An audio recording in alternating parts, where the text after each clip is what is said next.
Good day, everyone, and welcome to today's special broadcast.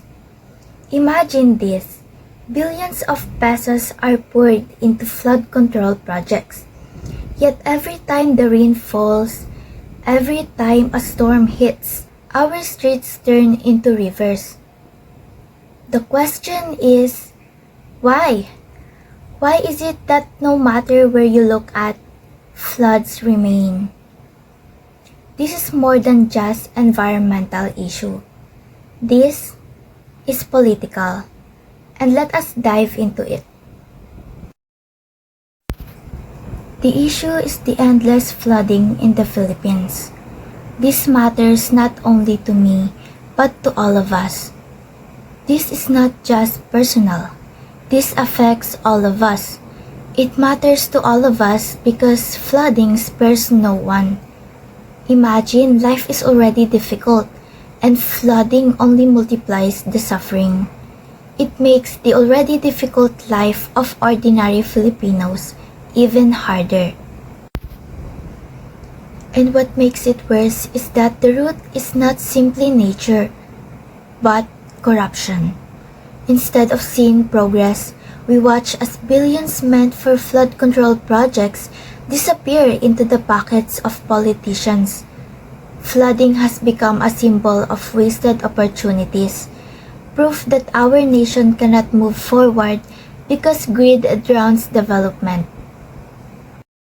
As a young Filipino, my role is to never be passive. I cannot say, "Oh, there is nothing we can do." I can demand accountability. We can demand accountability. We can use social media to raise awareness and join community initiatives like cleanup drives and disaster preparedness efforts. Even small actions like proper waste disposal, engaging in youth dialogues, can create change. The Philippine Development Plan, or the PDP, connects directly to this issue. It envisions a sustainable and disaster-resilient Philippines. Yet, flooding proves the opposite. If billions are spent and the people feel no improvement, then the PDP's goals are betrayed. And also, from the perspective of the Catholic social teaching, or the CST, this also ties to the care for the poor and vulnerable. Who suffers the most during floods? Not the wealthy in gated subdivisions, but the ordinary families living in low-lying areas.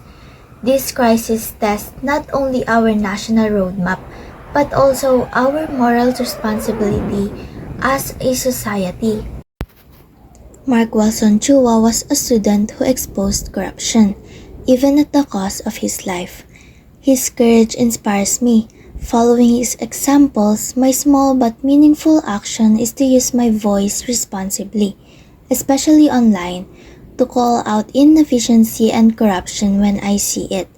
I can also join school and community projects focused on environmental care and disaster preparedness.